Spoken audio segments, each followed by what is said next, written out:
Alors aujourd'hui, j'enregistre un podcast avec Louise Hubert, je prononce bien, Louise Hubert, qui est avocate en droit des étrangers depuis le mois de novembre 2022.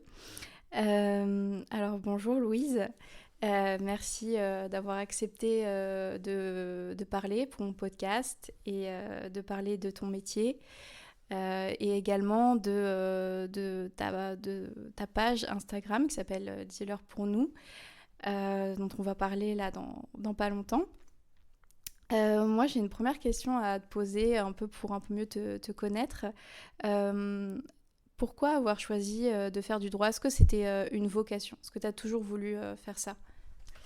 Bonjour, merci à toi de m'inviter. Oui, moi j'ai toujours voulu faire du droit depuis que je suis toute petite. Ça a un peu oscillé, avocate, même à un moment j'ai voulu finir éduc à la PJJ, mais toujours dans ce milieu-là quand même.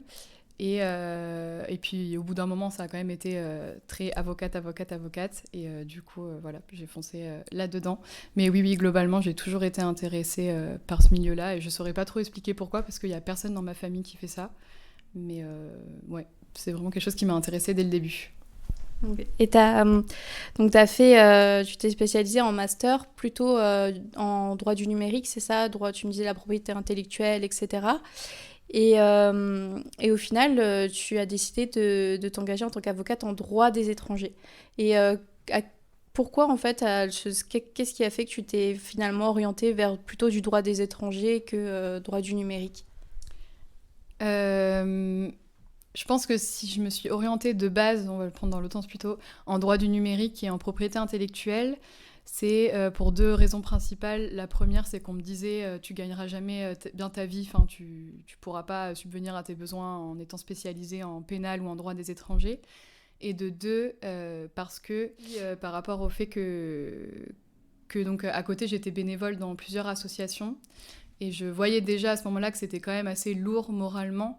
Et du coup, je me disais, vivre que de ça, tout le temps avec ça, est-ce que psychologiquement ça va le faire? Et du coup, je m'étais un peu confortée dans l'idée de ok, t'as ça à côté, c'est très important pour toi, mais au moins t'auras quelque chose de plus, entre guillemets, stable et solide et qui te demande pas d'investissement émotionnel particulier. Et c'est pour ça que je m'étais orientée en droit du numérique et je trouvais ça très intéressant et d'ailleurs je continue à trouver ces matières-là super intéressantes. Mais voilà. Et du coup, pourquoi j'ai rechangé après? Parce qu'en fait, c'est ça, c'est que j'ai changé puis rechangé. Ouais. Du coup, pourquoi j'ai rechangé? C'est parce que du coup, j'étais bénévole dans plusieurs associations et surtout à ce moment-là, donc à partir de la L3, en milieu carcéral avec l'association Génépi et après j'étais aussi bénévole avec l'OIP, l'Observatoire international des prisons. Et du coup, j'avais toujours ça à côté, c'était super important pour moi. Enfin, ça me définit, je trouve, mon engagement en partie. Et du coup, arrivé au choix des matières au CRFPA, il n'y avait pas propriété intellectuelle. Du coup, j'ai pris pénal parce que je me suis dit, quitte à taffer pendant 2 mois, autant que ce soit sur quelque chose qui me plaît plutôt que droit civil ou autre chose. Et du coup, j'ai replongé dans le pénal à ce moment-là et je n'en suis jamais trop ressortie dans le sens où j'ai complètement en fait laissé tout ce qui est droit plus économique, on va dire, de côté, même si en vrai, il peut y avoir du pénal des affaires, mais bref. J'ai laissé en tout cas la propriété intellectuelle et droit du numérique de côté et du coup, à ce moment-là, je me suis spécialisée en pénal et j'ai découvert le droit des étrangers lors du grand oral pour mes révisions. Et c'est à partir de ce moment-là que j'ai trouvé ce droit super intéressant. Et après, j'ai un peu changé de milieu associatif, même si je reste militante anticarcérale. Du coup, ça fait vraiment la bonne transition. Parce qu'en fait, t'as commencé à t'engager dans ces associations, donc ce sont deux associations, à partir de 2017. Et donc maintenant, tu y es encore, mais et il n'y a pas longtemps, c'était il y a 1 an à peu près, c'est ça, tu as décidé d'ouvrir un compte Instagram qui s'appelle Dealer pour nous, qui est en lien, je pense, avec ton expérience avec ces associations. Est-ce que déjà tu peux présenter ce compte Instagram Dealer pour nous dire un peu ce que c'est et l'objectif? Dealer pour nous, il date d'il y a plus d'1 an. C'est juste qu'en fait, il y a des fois où je l'ai totalement laissé à l'abandon, mais je reviendrai dessus après. Je crois que je l'ai créé 1 an ouais, pendant mon M1. Donc je sais plus en quelle année, mais ça fait au moins 3 ans, je pense qu'il est créé. Au moins depuis 2019, je pense, au moins. Et du coup, pourquoi j'ai créé Dealer pour nous? C'est parce qu'à l'époque, je faisais des ateliers socioculturels en détention. Et c'était très lourd à porter. En plus, j'étais très jeune. En fait, je me rends compte maintenant que... Enfin voilà, j'étais quand même très jeune. Et c'était beaucoup à porter.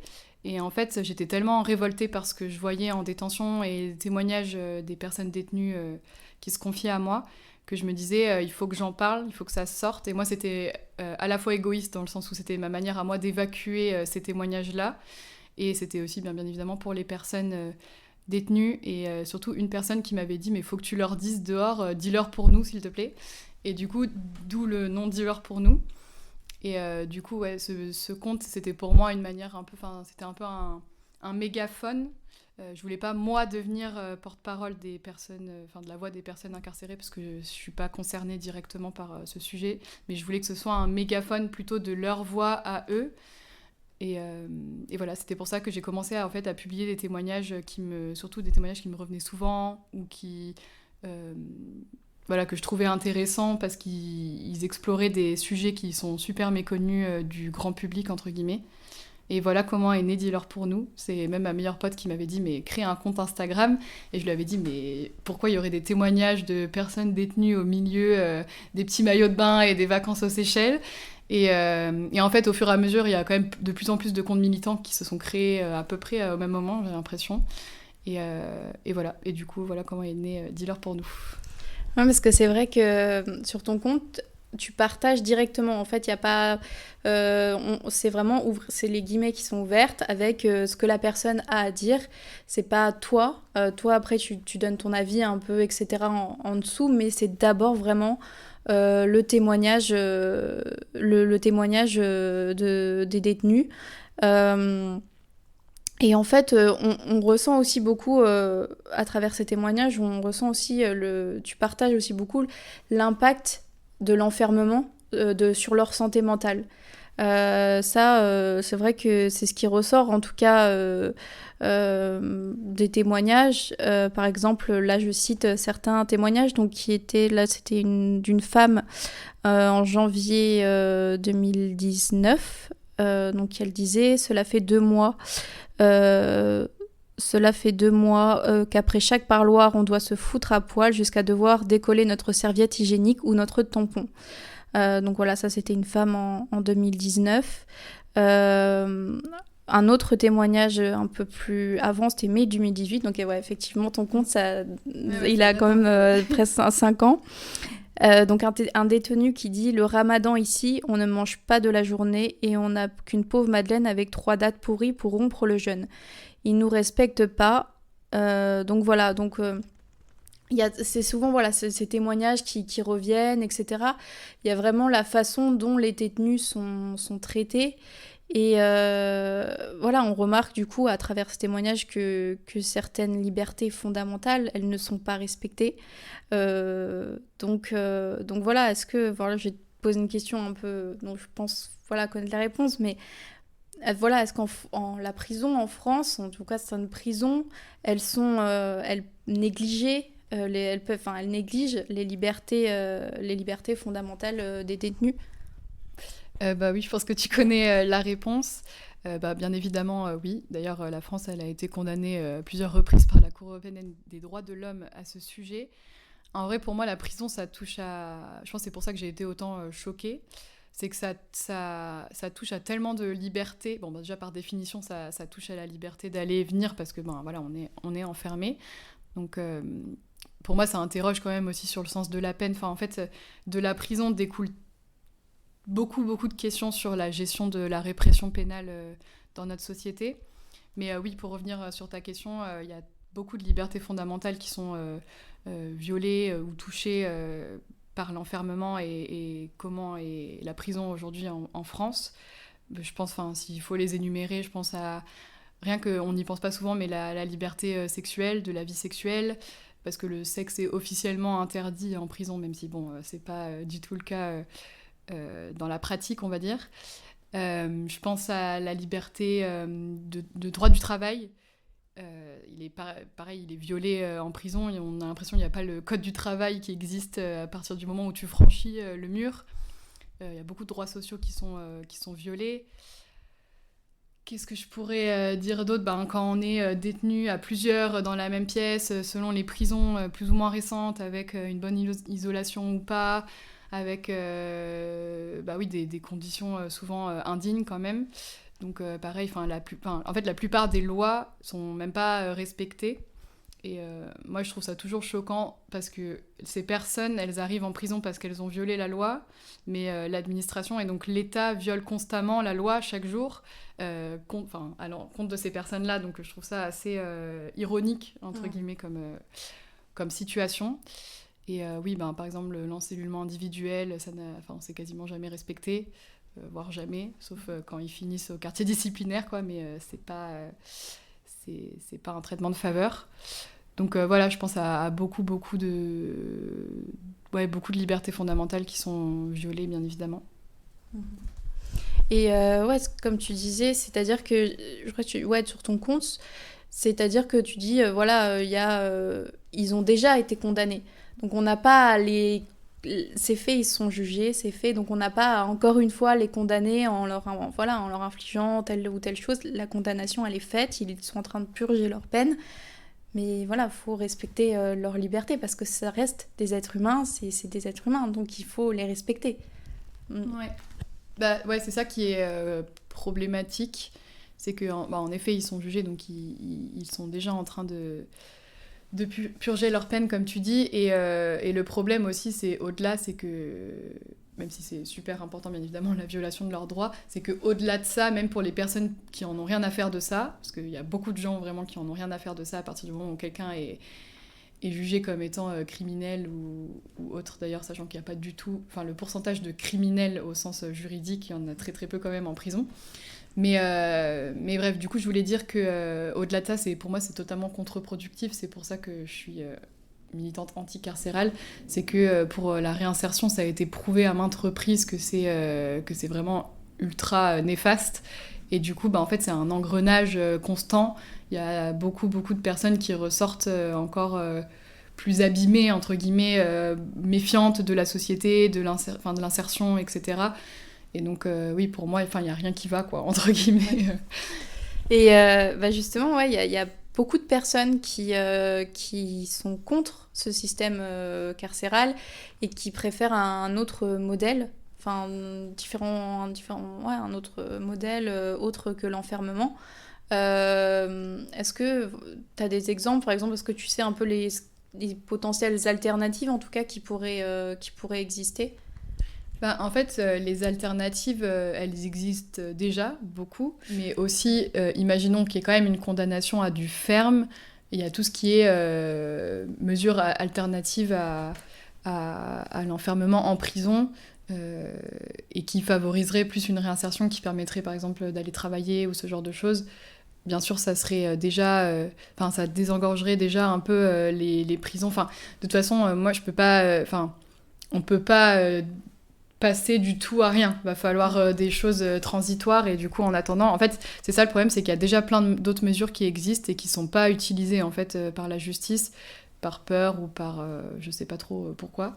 Mais en tout cas, oui, d'avoir déjà recours beaucoup plus à toutes les autres mesures alternatives à l'enfermement qui existent et qui seraient, à mon sens, beaucoup plus bénéfiques à long terme pour la personne et pour, du coup, la société par la suite.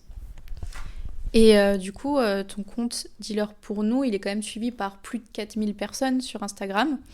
Donc ça fait 5 ans qu'il existe. Et est-ce que tu as souvent des retours, donc en commentaire, mais aussi des fois peut-être en message privé de personnes ? Est-ce que les retours les retours des gens aux témoignages, etc., se ressemblent ? Ou des fois, il y en a qui sont un peu différents comment les gens, en tout cas le public, a réagi face aux témoignages, à ces témoignages ? Là, en ce moment, du coup, depuis que je suis avocate en droit des étrangers et surtout depuis que j'ai arrêté d'aller en détention, parce que moi, je suis plus allée en détention depuis quelques années maintenant, et c'est pour ça que le compte, en fait, il s'est endormi, parce que j'avais plus de témoignages à faire parvenir, parce qu'on nous a fermé les portes de l'association Génépi à l'accès en détention. Et du coup, maintenant, je partage depuis peu du coup, des témoignages des personnes exilées qui sont mes clients. Enfin mes clientes. Et du coup, depuis que j'ai changé de type de témoignage, si je puis utiliser cette expression, j'ai pas eu pour l'instant de retour négatif, mais je sais que ça risque d'arriver si jamais le compte continue de grandir. Et quand je partageais des témoignages de personnes détenues, à la fois c'était très positif parce qu'il y avait beaucoup de gens qui disaient ah mais je savais pas que ça se passait comme ça ou enfin voilà qui étaient choqués par ce qu'ils entendaient, mais j'avais pas mal de commentaires mais aussi de messages privés, donc ça c'était un peu la face cachée que les gens voyaient pas trop, donc de gens qui disaient des choses très sexistes par exemple que j'adorais aller en prison pour visiter des hommes, etc., enfin qui voilà s'inventaient un peu une vie. Et, et sinon oui, beaucoup de commentaires en disant qu'il l'avait bien mérité, enfin voilà tout le discours enfin vraiment pro-carcéral pour le coup.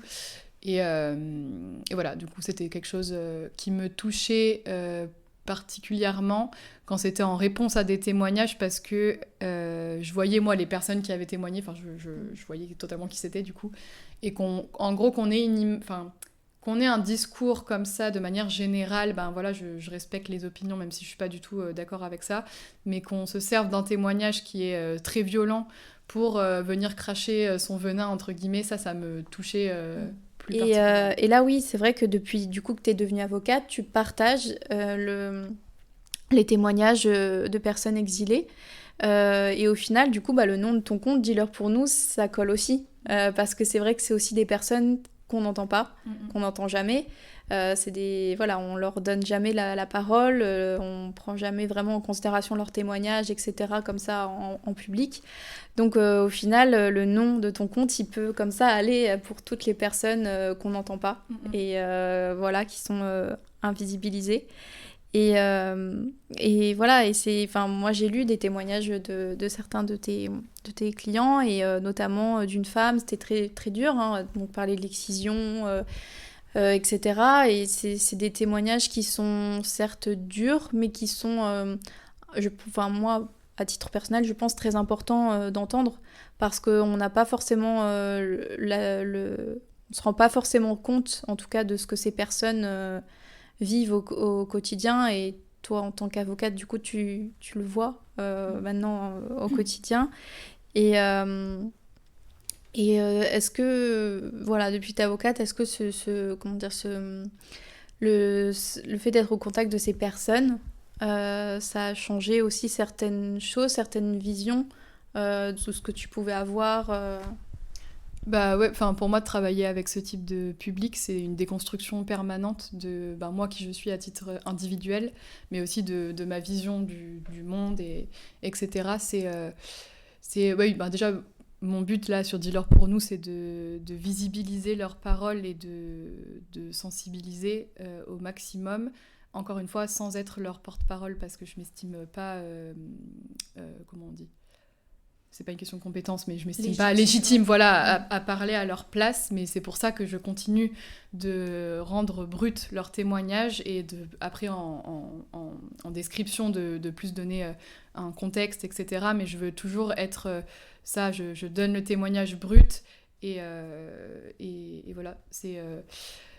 Mais oui, ma vision de beaucoup de choses a changé, et j'en apprends tous les jours sur beaucoup de cultures que je connaissais pas, de pratiques que je connaissais pas. Du coup, oui, c'est super intéressant, c'est dur. D'ailleurs, récemment, j'ai décidé de mettre des trigger warnings sur mes publications, ce qui m'a été demandé d'ailleurs en commentaire, parce que c'est vrai que c'est souvent très très violent. Mais oui, je pense que c'est important en fait, parce que moi ça me paraît tellement logique, parce que ça fait longtemps maintenant que j'entends tout ça. Mais en fait, pour beaucoup de gens, même quand j'en parle à mes amis, que j'estime quand même plus ou moins au courant de ce qui se passe, elles sont toujours choquées, et du coup pour moi en fait ça montre qu'on n'est pas assez au courant, et en effet leur parole est pas assez visibilisée, même si j'aimerais que j'ai pas besoin, entre guillemets, de faire ça. Mais oui, ça change beaucoup de choses et j'apprends beaucoup. Enfin, ça fait gagner, je pense, en maturité et en déconstruction et en voilà, apprendre de l'autre. Enfin, moi, j'apprends beaucoup de mes clients. Et voilà, c'est vrai qu'en droit des étrangers, extérieurement, on se dit pas, mais c'est vrai que des fois, ça peut être dur psychologiquement, que ce soit pour les juristes ou pour les avocats, parce que quotidiennement, bah voilà, vous avez des témoignages très très difficiles. Et donc, moi, il y avait une avocate qui me disait ça, c'est que parfois, ouais, elle me parlait même des fois d'un soutien psychologique spécialement dédié pour les avocats en droit des étrangers, parce qu'elle me disait qu'il y avait ça existait dans d'autres secteurs, et elle me dit, nous, en tant qu'avocats en droit des étrangers, c'est vrai que bah, des fois, ce serait important, parce qu'elle dit, des fois, en fait, c'est lourd, quoi. Enfin, on reçoit ça, être au quotidien avec des témoignages qui sont très durs, enfin, c'est, pour nous, en tant que professionnels, elle disait que c'était, voilà, ça pouvait être difficile, quoi. Voilà. Ouais. Moi, je travaille pour une avocate qui s'appelle Elodie Victor et on en parle souvent, elle et moi, de justement ouais, l'impact de ces témoignages et sur nous aussi. Et, et oui, on aimerait vraiment qu'il y ait un suivi qui soit prévu à cet effet parce que, enfin, moi je pense qu'en plus on se rend même pas compte vraiment de l'impact que ça a. Enfin, je pense que ça a encore plus d'impact que ce qu'on pense. Parce que même si on apprend, enfin moi j'ai appris en tout cas à mettre beaucoup de barrières. Enfin par exemple moi dans ma vie personnelle je suis beaucoup plus une éponge émotionnelle que dans ma vie pro, alors que j'arrive à vraiment mettre une barrière. Mais oui c'est très très difficile de recevoir ça et puis en fait moi je trouve que c'est limite violent. Enfin on vit une forme de violence aussi nous. Alors moi, je la vis pas quand je reçois les témoignages, mais je la vis pendant les audiences ou quand on n'écoute pas en fait ces personnes-là et que moi je suis la seule témoin de ça et la seule personne qui pourrait essayer de changer quelque chose. Et c'est quand on m'empêche de faire mon métier où là je vis une vraie violence. Quand on parle mal aux clients, je vis une vraie violence. Et c'est ça moi que je trouve le plus violent dans le métier en fait, c'est la manière dont sont traitées les personnes exilées aujourd'hui en France. Et voilà, donc pour moi c'est ça aussi, surtout à titre personnel parce que ça doit dépendre de beaucoup de gens, mais au-delà des témoignages parce que ça j'arrive à essayer de mettre une distance même s'il y en a certains qui remuent bien plus que d'autres. Voilà, pour moi c'est ça, il y a vraiment une violence étatique je trouve et d'être les premiers témoins de ça et d'être un peu la seule forme de contradiction, c'est violent. Ce projet de loi il est beaucoup critiqué par des ONG internationales de défense des droits humains, notamment Amnesty International. Et donc voilà, donc en fait, il y a voilà, ils critiquent, Amnesty, je sais, critique plusieurs mesures, notamment deux. Donc déjà première mesure qui est critiquée, c'est le fait que maintenant il y aura plus souvent le recours au juge unique. Ça c'est quelque chose qui est très, très critiqué. Donc déjà pour cette première mesure critiquée, qu'est-ce que tu en penses ? Oui, du coup ce serait le recours au juge unique devant la CNDA, donc la Cour nationale du droit d'asile. Moi je suis bien évidemment contre cette mesure parce que la collégialité quand même c'est une des garanties pour moi du procès équitable qui est extrêmement important. Après dans la pratique, qu'est-ce que ça changerait pour nous à titre personnel En fait le problème aussi c'est que dans ces 3 juges, donc normalement il y a 3 juges à la CNDA, pour tout ce qui est procédure normale, parce qu'en fait, il y a déjà le recours au juge unique pour, par exemple, lorsque la personne est placée en procédure accélérée, etc. Ce qui changerait, c'est que du coup, dans ces 3-là, normalement, il y a une personne qui est quand même plus compétente que les autres, entre guillemets, sur cette matière-là particulièrement, qui est l'assesseur HCR, même si moi, je trouve que c'est pas toujours, des fois, un cadeau. Mais en tout cas, leur rôle, c'est ça de base. Et du coup, voilà, ça empêcherait ces personnes-là d'être présentes toujours dans l'audience. Et en fait, il y a quand même une particularité, je trouve, à la CNDA, qui est que l'OFPRA, donc notre contradicteur, est quasiment jamais représenté, sauf souvent ils sont là quand il y a des clauses d'exclusion par exemple, mais sinon en vrai ils sont jamais là. Et du coup nos contradicteurs directs, c'est très bizarre, mais ça devient en fait les juges, ce qui en fait fait que ton contradicteur il a le pouvoir aussi entre ses mains. Et pareil, du coup, le client, il a du mal à comprendre ce rapport-là, même si moi, j'essaye au mieux de les sensibiliser à ce sujet. Mais en fait, là, du coup, ça... À la fin, moi, je pense que de manière générale, c'est une très mauvaise mesure. Mais d'un côté, moi, je suis curieuse de voir ce que... Enfin, en même temps, je le vois déjà quand j'ai des clients en procédure accélérée. D'un côté, moi, je trouve que ça casse le côté... 3 juges face à nous. Enfin, j'ai l'impression que du coup, le rapport de pouvoir se rétablit un peu plus. Enfin, en tout cas, moi, c'est vraiment ma vision très personnelle, que selon les juges, bien évidemment, mais ils peuvent moins se cacher les uns derrière les autres et moins se complaire parfois, sans faire de généralité sur les juges, se complaire parfois dans leur vision du dossier. Et du coup, là, la personne, quand on est en un avec un, pour pas dire un contre un. Ouais, pour moi, du coup, ça crée aussi moins de distance, j'ai l'impression, en tout cas. Enfin, dans certaines audiences, parfois j'étais contente qu'il soit tout seul. Mais pour moi, dans tous les cas, c'est pas une bonne mesure parce que ça va pas aller en s'améliorant.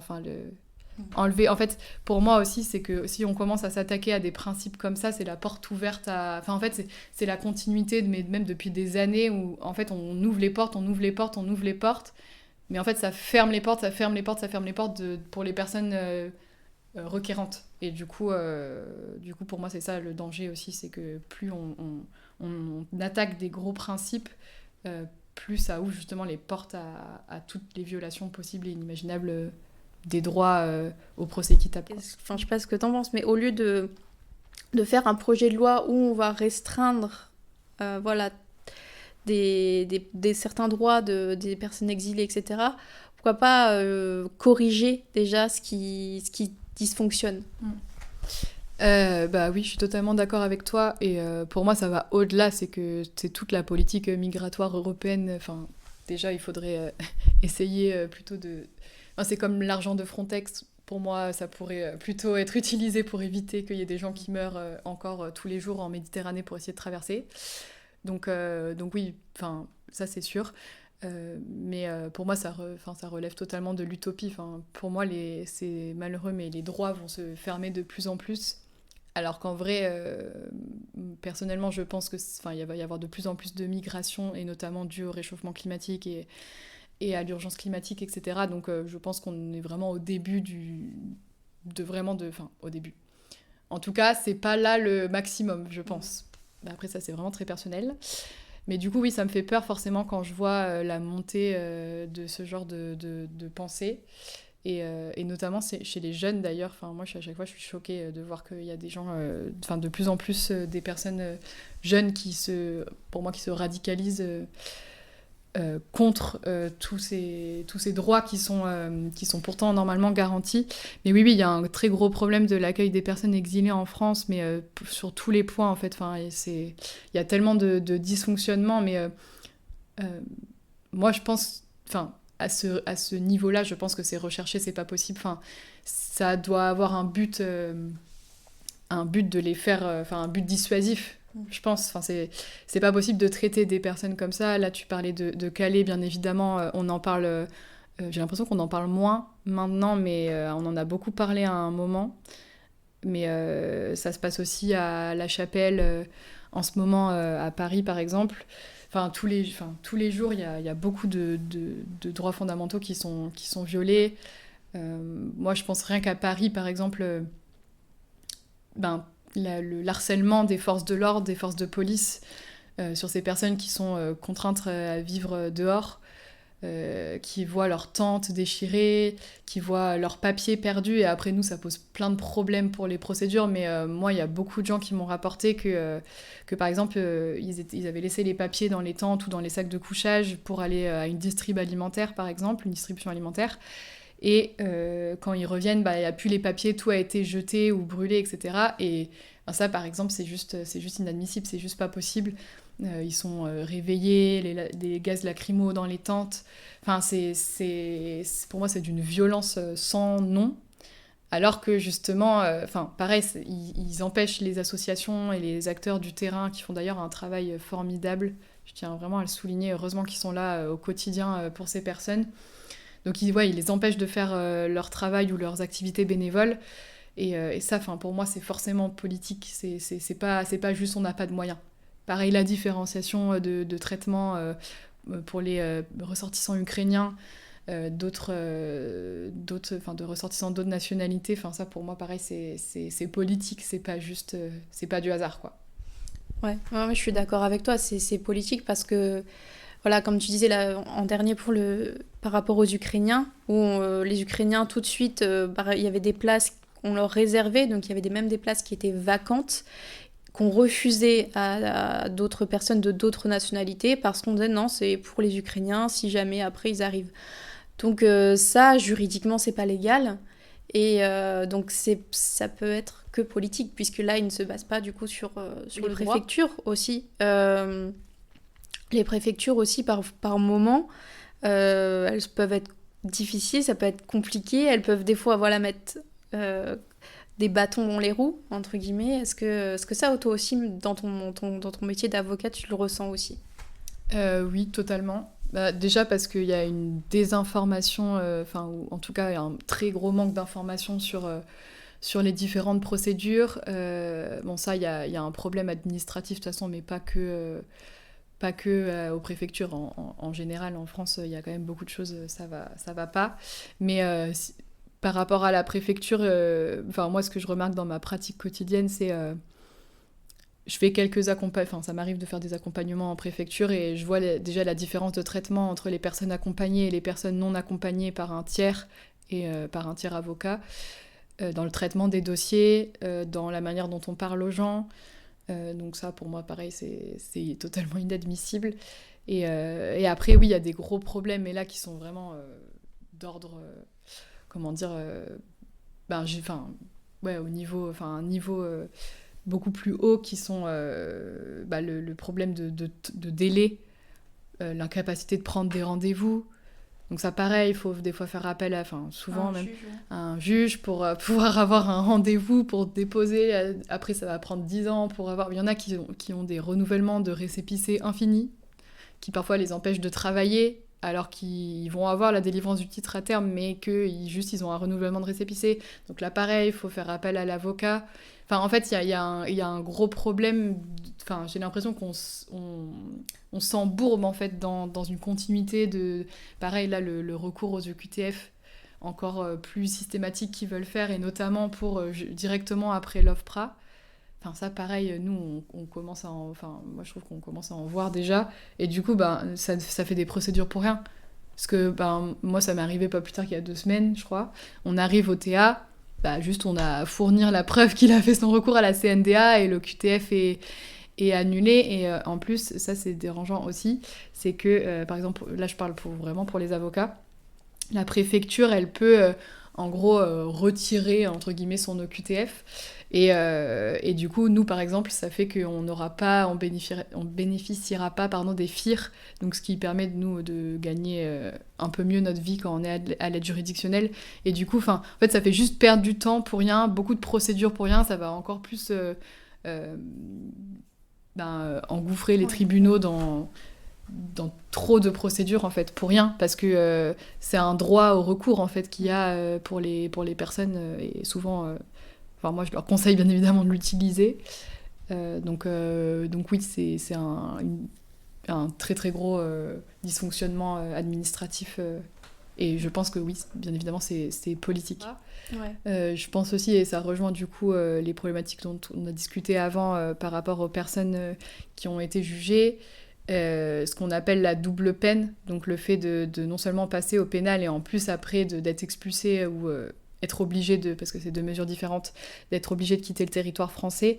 Ça pareil, ils veulent encore plus recourir à ça, mettre plus de place en centre de rétention. Forcément en fait ça De toute façon, la loi se cache pas trop, hein, elle s'appelle quand même, je crois, contrôle de l'immigration, voilà. Ouais. Donc on voit tout de suite que c'est pas... Il y a le mot contrôle, ouais, Voilà. dedans. Contrôler, ouais, c'est pas un projet anodin non plus, quoi. Voilà, enfin bon, de toute façon c'est par Monsieur Darmanin, Oui. donc pareil, Donc, voilà. selon ce qu'on pense de lui, on Voilà. pouvait se douter que c'était pas pro droit des personnes Non, exilées. parce qu'on voit ce qu'il a fait depuis Voilà. quelques années. Ouais. Voilà, donc oui, bien sûr, c'est une loi qui nous fait toutes et tous très peur pour nous, les professionnels, et pour nos clients et toutes les personnes exilées. Et oui, vraiment, ça nous laisse pas avoir de beaux jours devant nous, quoi. Ouais. Et pour terminer ce podcast, je voulais te demander, parce que en droit, enfin, voilà, on sait que le droit, de manière générale, il y a plein de branches, hein, que ça va du droit des affaires, droit pénal, droit civil, etc. Et je voulais te demander, est-ce que tu penses que quand on intervient en droit des étrangers, notamment soit en tant que juriste, soit en tant qu'avocate, est-ce que pour toi, est-ce que il y a un côté forcément engagé, c'est-à-dire ça va de pair un peu? Est-ce que pour toi, ça, tu le ressens? Pour toi, la question ne se pose pas pour toi personnellement parce que tu es engagé et c'est aussi ton engagement qui a fait que voilà. Mais auprès même de tes confrères, etc., est-ce que tu ressens ça Alors, moi, je pense qu'il y a... on n'est pas nécessairement engagé quand on intervient en droit des étrangers, surtout qu'il y a certains avocats qui font pas que ça, par exemple, et ça se développe de plus en plus, j'ai l'impression. Même si pour moi c'est super important d'être quand même spécialisé là-dedans. Enfin, il y a beaucoup de choses à connaître et de toute façon on n'a jamais fini de savoir. Mais du coup oui, c'est sûr, il y a beaucoup d'avocats et avocates en droit des étrangers qui sont engagés et qui font ça par engagement aussi. Mais après le droit des étrangers, on peut aussi intervenir pour la préfecture. Donc en fait ça dépend de l'engagement en fait en soi. Engagé ça veut tout et rien dire. Mais du coup pour moi ça devrait l'être. Engagé pour le droit des personnes étrangères. Mais par définition, quand on intervient pour l'administration, voilà.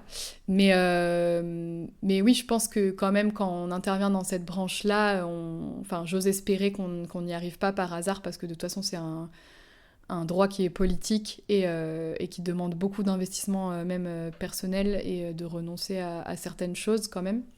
Donc oui, moi en tout cas, j'ose espérer que mes confrères et consoeurs sont un minimum engagés et sont déterminés à faire avancer les choses. Mais franchement, de ce que je vois en tout cas des personnes qui m'entourent, c'est totalement le cas, même si je ressens beaucoup de frustration parce que on nous écoute pas et on n'écoute pas nos clients et nos clientes. Mais oui. Moi, j'ai quand même bon espoir sur le fait qu'il y a quand même beaucoup d'engagement derrière tout ça pour la défense des droits des personnes étrangères. Écoute, merci beaucoup, Louise, d'avoir accepté de parler de plein de sujets autour des étrangers, autour également de la situation des personnes incarcérées. Et voilà, et si on a besoin du coup d'une avocate en droit des étrangers, on peut te trouver très facilement, que ce soit via ton compte Instagram Dis-leur pour nous, ou voilà, parce que tu fais partie du coup du cabinet Elodie Victor, donc à Paris, qui donc là pour le coup vous êtes vraiment spécialisé que en droit des étrangers. Donc voilà, merci beaucoup pour ton témoignage. Est-ce que tu veux dire un petit mot pour la fin Juste te remercier de m'avoir donné la parole. C'était très agréable de discuter avec toi sur ces sujets. Et voilà, j'espère que ce podcast sensibilisera un peu sur certaines thématiques.